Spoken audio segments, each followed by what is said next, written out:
This presentation will go over the updates made to these specific rules, and essentially this update is going to show you how to use the LC360 tool to locate EBU inspections. For this opening page, this is our agenda on the left corner of the screen. In addition, you can also use this screen to navigate to any portion of the presentation if you need it for future reference. So if you need a quick answer on how to find an inspection, if you click on that field, you should go straight to that screen. And if you need to go back to the home page, you can click the top yellow arrow and it will turn you to the beginning slides. Or you can just go from left to right, look a normal PowerPoint presentation.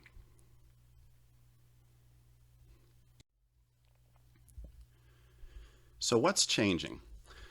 The 3001 and 3002 are the rules that kick in the event that there is an event or non-weather claim. Those rules are located under these two links that are listed here, and you're more than welcome to open them up to look at them with me. Now, the original rules required screeners to follow the underwriting exception best practice rules, and that is going to be the case because this is a 45 severity. So as you know, those severities are very straightforward. Normally, we just simply look for underwriting approval on the HFR, EZR, or LFZX. And then, of course, we would send that to underwriting if we are not able to find any approval.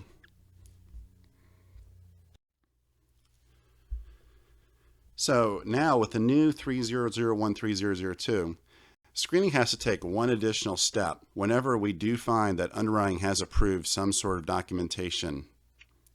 Specifically, the screening now has to locate the EBU pre-bind inspection using the LC360 and verify if the coverage on that inspection matches the coverage on the policy, and also if there are any undisputed hazards and or if the policy number must be updated on that inspection report. So this came about because of an audit which showed that there was a need for this evaluation, and they were hoping that screening would be able to use their underwriting curiosity to evaluate this. I think this is really beneficial for our group because it enables you to have more experience with the LC360 and also to showcase your underwriting curiosity a little bit further. This is the rule, and this is how the rule is going to appear. So if you're looking at either one of the rules in its current state, you will find that it's very much, if it's accepted, you just approve it and be done. But in the current step 3, it will be updated to show the following. When it has this approval, you are to go to the LC360, locate the pre-bound inspection, and accept and correct the inspection using the new policy number. And you will also use the following link for full details about how to transfer the inspection to a policy number. Now, this link I found out does not work, but this PowerPoint I hope will provide all the information you need until such time as they get that updated. So again, when this update goes into effect on Monday, the main goals will be, if it is approved, you will locate the inspection using the LC360. You will then locate the inspection stated amount and make sure it matches the current policy coverage. You will also verify the inspection to make sure it does not contain any undisputed hazards. If you find either the amount does not match the policy or if there are some undisputed hazards, then you will send both of those cases to underwriting. So even if you find a problem, you're going to let underwriting know, but you're going to send it to them not using AWD, but you're going to use the generic 065 number. Now, if neither one of those issues exist, then you are free to approve it.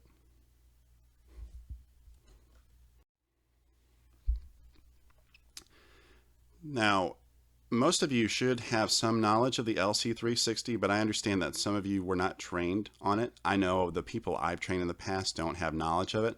So I wanted to give a brief summary of how you locate the LC360 and log into it. So this is pretty straightforward and very quick, but essentially you go to Workbench, and on the left corner of the screen, you will find Loss Control 360. And then you will select the Inspections tab, which is located in the top left.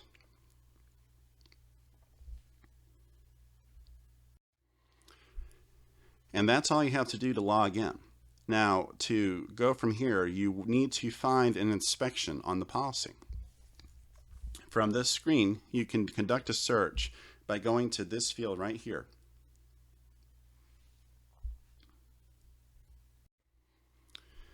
Now, when you get to that field, to conduct a search, there are a few ways you can do a search.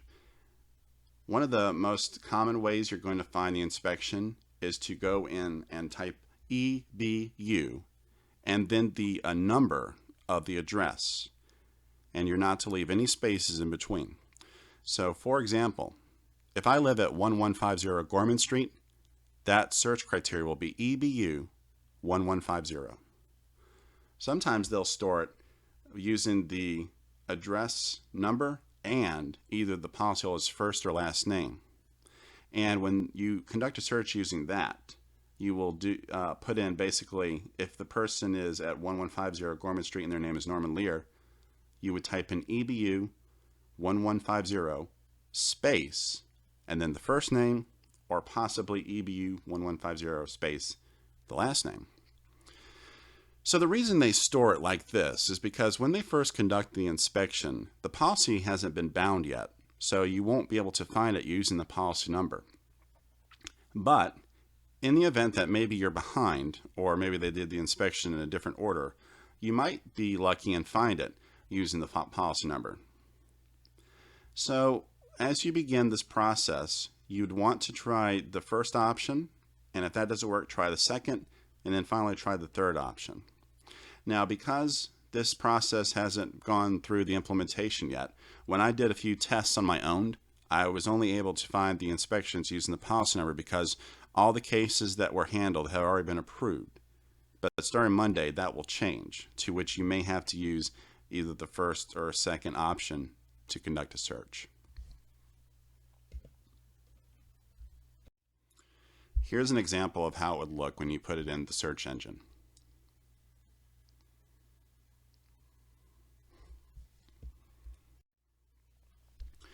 So let's say you put in EBU address number and you find some matches. Because there could be a number of different cases that have 1150 in the address field, you may find there are multiple options here. So in order to find the one that applies to you, there are a few ways you can do this. First, you can go into the screen and look at the location street. It will also have the last name here. And it will also have the state if you need to narrow it down that way.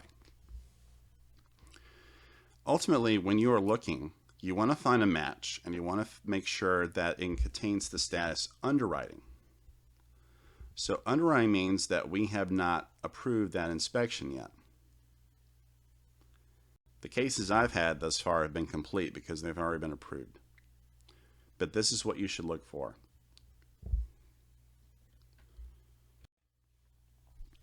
So after you found a match and you click on that link, it will then open up this screen. And this is where you're going to check to make sure that the coverage on the inspection matches that in the policy. Specifically, you're going to look for the item coverage A out. And you're going to compare the amount listed here with the amount you'll find on FIPS. And this is a screenshot.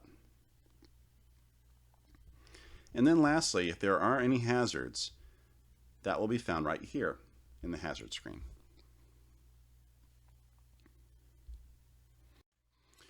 So again, if the coverages don't match the policy, or the EBU inspection does contain a hazard that wasn't disputed, send that to the underwriter.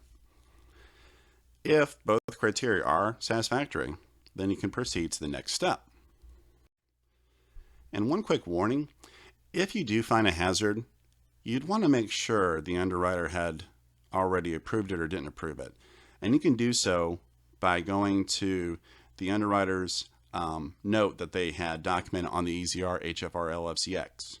So if you find a hazard, go to the underwriter message and see if they've already approved that. Because if they have, you do not have to send it to them.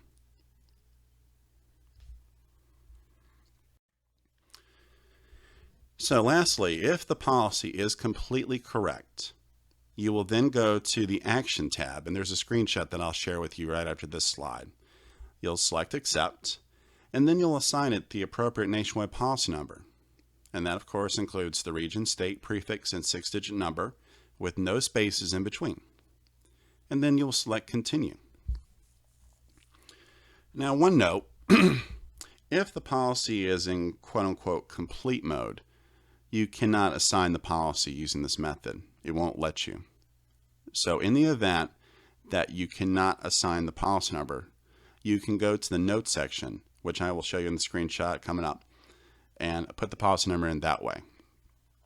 And of course, if it has already been assigned, the policy number that is, obviously you don't have to adjust that.